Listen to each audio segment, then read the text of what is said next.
I'm going to talk a little bit about gender differences in MPNs. This is a huge topic, so this is by no means inclusive, but we'll just touch on some highlights, things to think about.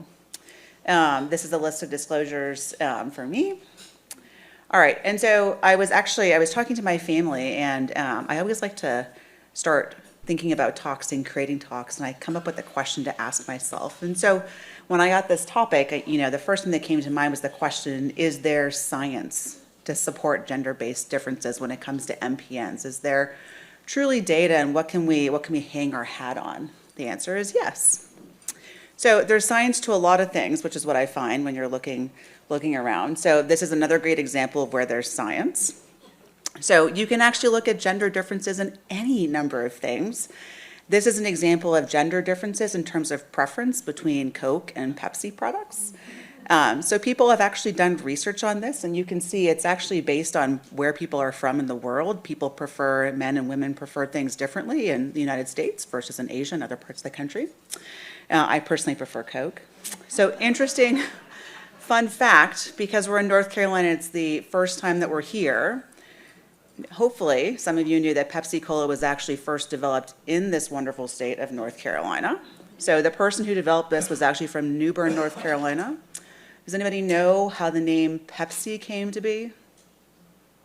Okay, so I'm married to a gastroenterologist, and he didn't know this either. But the reason that it's called Pepsi is because it comes from the word dyspepsia. So it was developed to try and treat reflux. So Pepsi Cola is dyspepsia, and now it's Pepsi. So when you're thinking about your next soda, hopefully you can keep that in mind, or maybe you don't want to.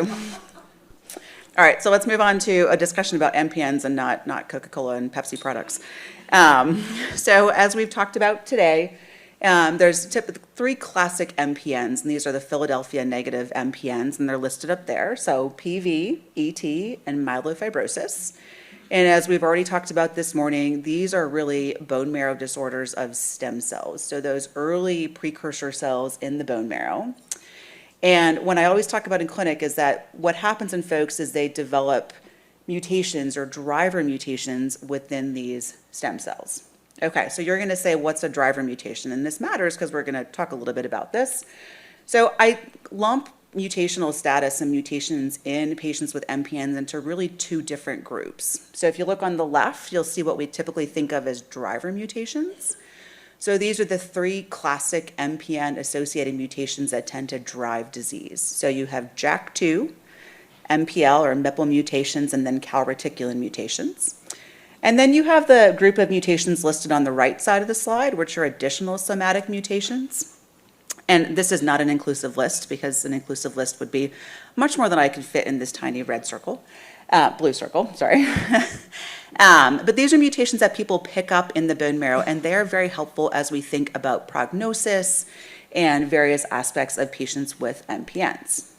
Okay, so I have been reading a lot recently about this idea of MPNs as a spectrum of diseases, and I think it's actually really relevant when we talk about gender differences.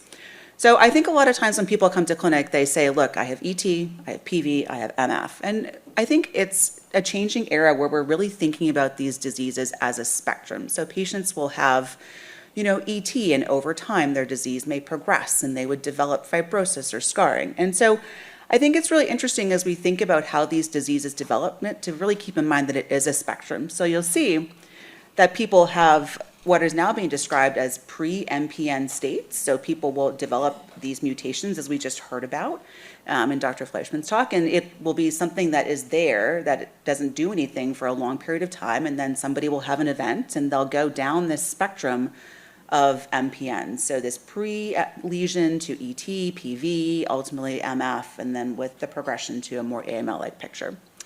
You can see in the center of this picture is various factors that move people along the spectrum. And there's a lot of data out there. We won't go through it all, but really this includes genetic alterations or mutations. Inflammation has really been shown to be involved in this, age, comorbidities. And I'm going to argue that gender also may play a role as people are moving along the spectrum. Okay, so let's talk about the differences between genders and MPNs and some of the ways that that men and women may be different in this regard. So what's interesting is when you look at the incidence of MPNs, so the number of people that have MPNs across the spectrum, it's reasonably gender balanced if you look across all MPNs. But if you look at the different subtypes of diseases, it's not the same. So if you look at patients with PV, the incidence is about 65% male.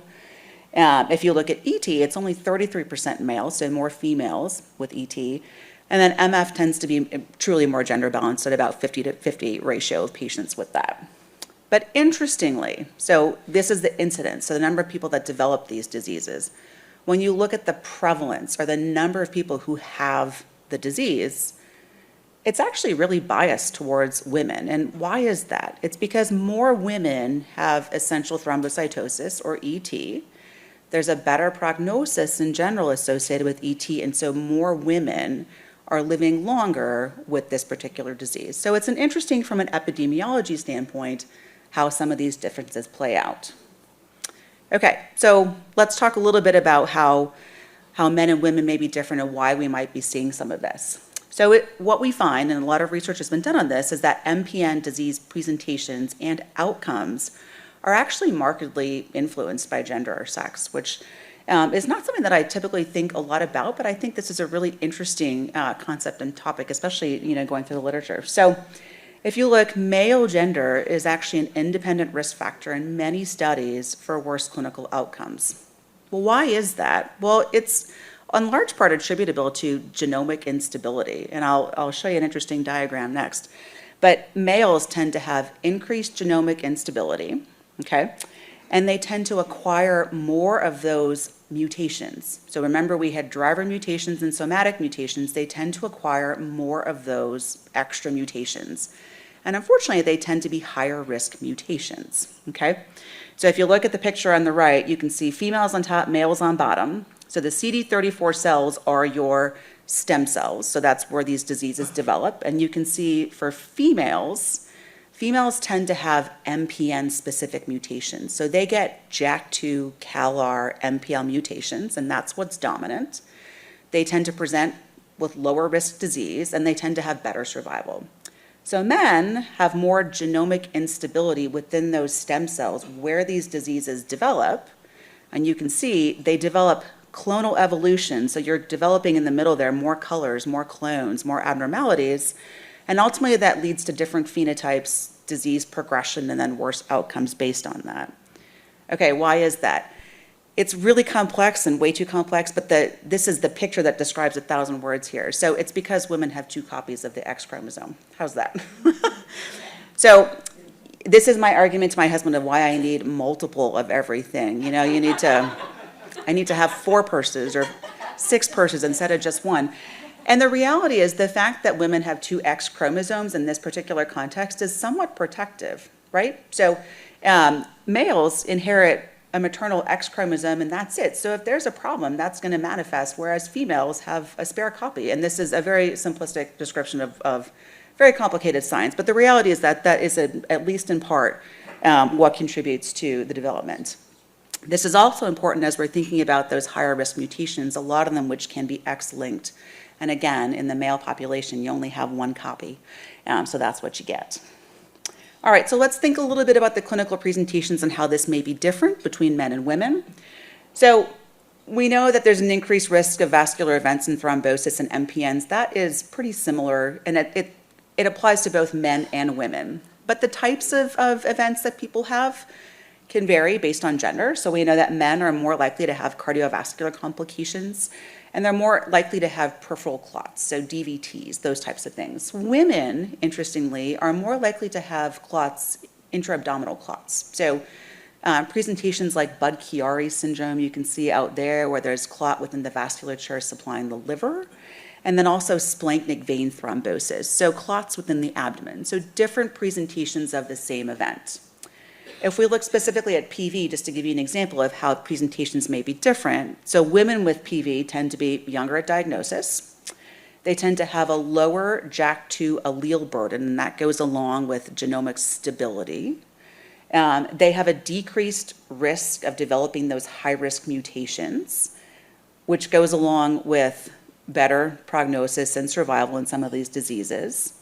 And they're more likely to evolve from ET to PV as opposed to evolving from PV to MF. So there's some definite differences when we look at clinical presentations that are gender specific.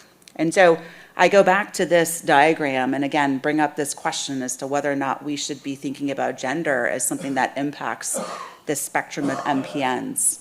And these are provocative questions with absolutely no data, but things that are reasonable to think about. So number one, should we be considering gender when we're talking about things like earlier intervention for MPNs? It's a great question. Should this impact our choice of management? I don't know. We're not there yet. And then I think a question that's been brought up in a few studies, which I think is really interesting and provocative, is should we be doing more mutational testing based on gender? So if men are higher risk and have a higher risk of somatic mutations, should we be doing it more frequently in the male population? And this is, these are questions that are not answered, but certainly things to think about within the field. So we're talking about MPNs, and I think an interesting point is that this phenomenon of differences between men and women does not only apply to the classic MPNs, it also applies to some of the atypical MPNs. So this is another disease that I see in clinic called systemic mastocytosis. So this is an abnormal proliferation or excess proliferation of mast cells. You can see people have a whole host of symptoms, and there's a really pretty mast cell there on the right. And if you look at large registrational studies, there's actually been very similar data published within the SM patient population. So this is a figure from a study. It's 3,403 patients that were studied within the European registry. And in SM, you can see here that male gender was associated again with worse outcomes and increased risk of developing high molecular risk mutations. Which is consistent. So not just applicable to classic MPNs, but also applicable to other proliferative diseases. Okay, so that was some of the science behind the differences. So I think the other part to the science is the experience and the patient experience, what patients are feeling and how that's reported. And I know Dr. Mesa has has been involved in a lot of this work and has really championed a lot of these surveys and how people are reporting symptoms. So when we look across studies, we find that women with MPNs report more symptoms, okay? So in this particular study, there was 2,006 patients that were studied prospectively, so ET, PV, and MF, and these patients completed surveys, so this MPN SAF, this typical patient-reported outcome survey. They also completed a British fatigue inventory, so 2 different surveys. And if you see on the right, you can see that the average MPN SAF score in females was 22.8, and in males was 20.3. So what we're finding is that women tend to report and have more symptoms. And interestingly, women report more symptoms, including fatigue, number 1, more abdominal pain, and more microvascular symptoms, so things like headaches, dizziness, and those types of symptoms. So it's not only that they report more symptoms, they're also reporting different symptoms, and this is consistent across multiple studies. Interestingly, I've got a typo there, sorry about that. When you look at the quality of life for these patients, the scores are very similar, which I think is just really interesting to think about. So women are reporting more symptoms, but the quality of life scores are actually pretty similar between patients. So the other interesting finding with these survey studies is that not only do women have more symptoms, they also participate more in filling out these types of surveys, okay? Yes. So a disproportionate number of females participate in these surveys to assess the patient-reported outcomes. So in this particular study, you can see that there was 5 types of surveys that were distributed to patients, and 74% of females completed these studies. So, you know, it's interesting just to think about how this can potentially lead to bias when we're thinking about gender differences, because there's also reporting bias in terms of who's filling out these particular surveys. So something to keep in mind. Okay, so I'm going to talk just a little bit. Again, this is a huge topic, and there's many more things to think about, but I'm just going to bring up a couple questions that I typically get frequently asked in clinic, and kind of talk about some of the science or lack thereof to support some of these questions. So, you know, patients come to clinic, and I think a question we often get is, what is the goal hematocrit? And I think a lot of times as clinicians, I see patients coming in, and we have males who are being phlebotomized or being treated to get to a hematocrit of less than 45, and females oftentimes will have a different threshold. So we do phlebotomy in females to maintain a hematocrit of a lower value, so perhaps 42 or 43. Well, is there data to support that? I'm going to kind of blow my cover here and tell you no, there's really not.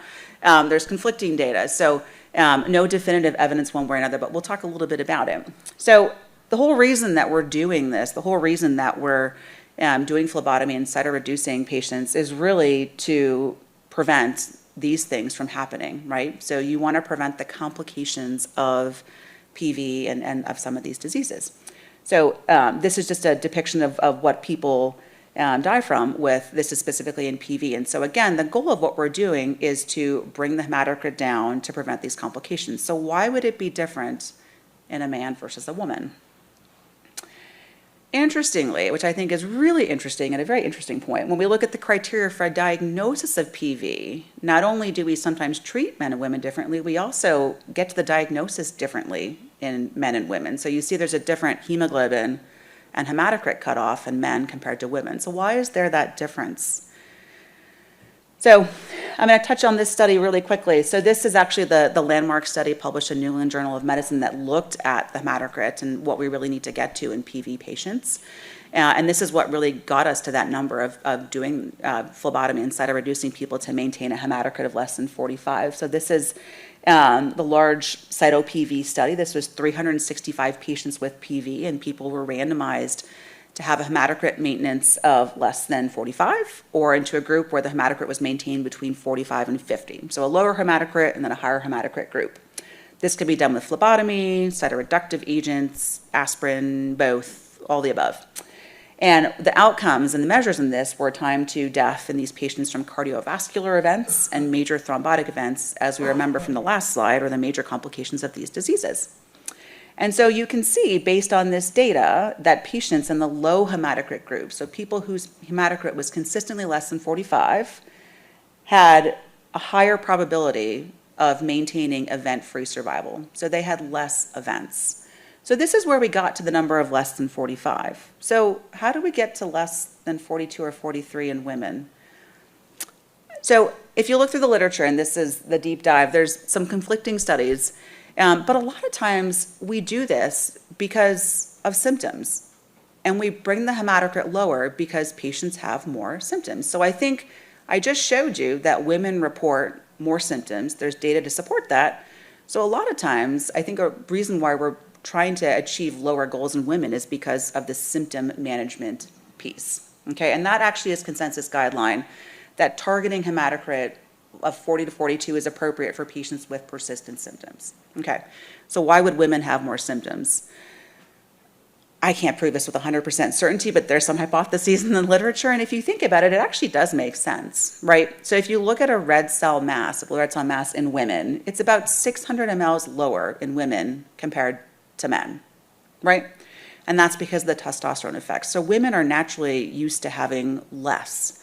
And so perhaps by doing more phlebotomy, more cytoreduction, keeping women at lower levels, that actually is impactful from a symptom management perspective. And so I think there's probably not a huge consensus here. A lot of this is based on symptoms, but there does seem to be a gender difference when we think about hematocrit levels. Personally in clinic, I aim for everybody to be less than 45 consistently. I do find that in my clinic and in my experience, women do report oftentimes more symptoms, and in that patient population, we will aim for a lower hematocrit value, but that's really mainly for the purposes of achieving better symptom control. Okay, I'm going to touch on just a few more very large topics. So what about birth control for women with MPN? So we see a lot of younger women. What's the data here? And so I think we know that women in the general population, so independent of MPNs, have about a 3 to 6-fold increased risk of developing venous thromboembolic disease with oral contraceptive use. So this is estrogen-containing contraceptives, and it's really the estrogen component that is pro-thrombotic, okay? So interestingly, if you look retrospectively at patients with ET on oral contraceptive pills versus not, you can see that there's a pretty significant change or difference there in the risk of venous thromboembolic disease. So 23% risk in patients who have ET on an OCP versus 7% risk in patients who are not on an OCP. okay? And interestingly, going back to what we talked about originally, a large number of those women had abdominal, intra-abdominal clots. So this all comes back together. It all kind of fits. The story makes sense. So the recommendations in general, I think, and what I recommend to patients who come to see me is if women, especially younger, are using OCPs, I generally try to avoid them in patients who have MPNs. There's lots of alternatives out there, progestin-only options, IUDs, bariatric contraception, other methods. And so in general, that's what we'll try to do in that particular patient population. Okay, what about HRT, hormone replacement therapy? Now, this is a big one, right? So if you look at the left, those are the symptoms of MPN. If you look at the right, those are the symptoms of menopause.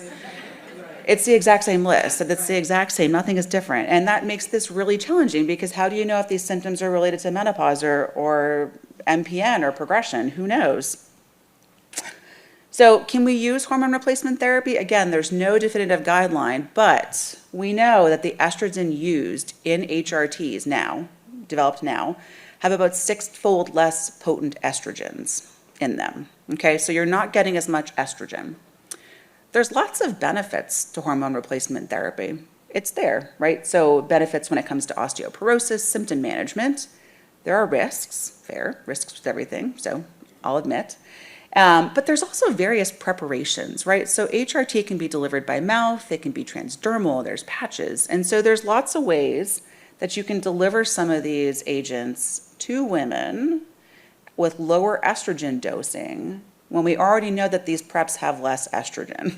And so I think this remains a controversial topic, but I do think that HRT is reasonable in the right patient after a nice conversation of risks and benefits with treating physicians. All right, the last question I'm going to answer is, does having an MPN affect fertility? Also a hot debated topic, not a lot of literature. So I think the general consensus is it does not affect fertility per se, okay? So we know that female patients do have an increased risk of spontaneous abortions when they have MPNs, but it doesn't impact the ability to get pregnant. It impacts your ability to remain pregnant. So you can see there the pregnancy loss rate is obviously a lot higher in women, and that's a typical presentation for a lot of younger patients is recurrent pregnancy loss. That's how people will present with MPNs sometimes. We know that people with MPNs have an increased risk of pregnancy complications, but in general, there is no association between MPNs and decreased fertility.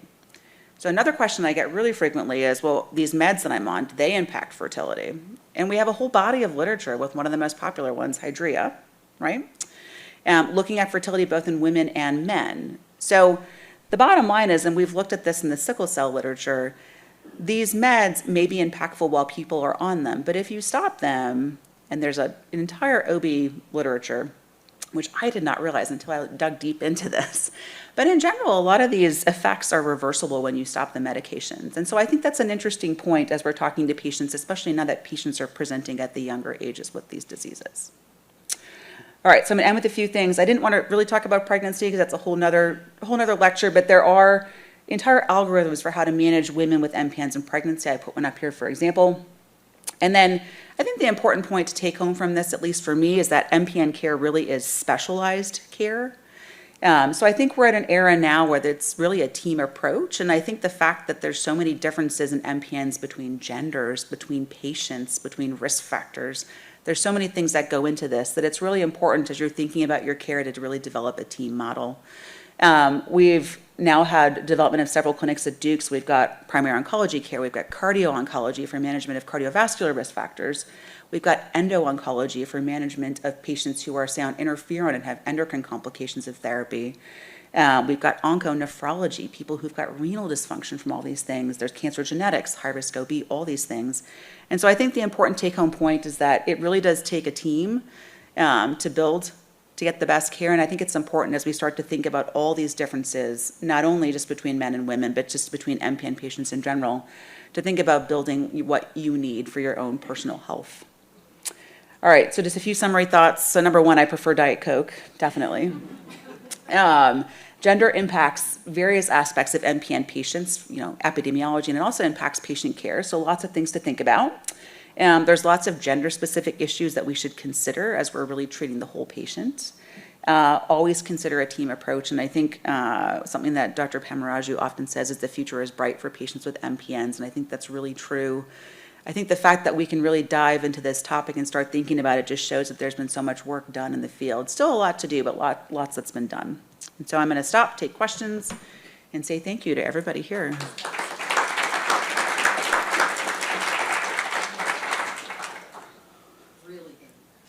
Hello. Questions?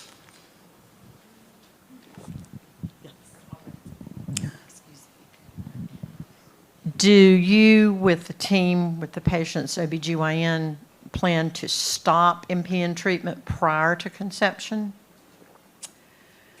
So every patient is different. I don't just blindly stop therapy.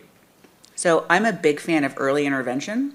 So anytime, I'm nosy, I always ask people if they're thinking about getting pregnant, and if there's any inkling that that might be the case, I have a colleague in OB and we refer. And so it really ends up being a team approach. So obviously drugs that are going to be impactful on a developing fetus, then we will stop and then consider alternatives. But I think it's best done in a collaborative discussion instead of me just managing the pregnancy aspect of things. Definitely not my area.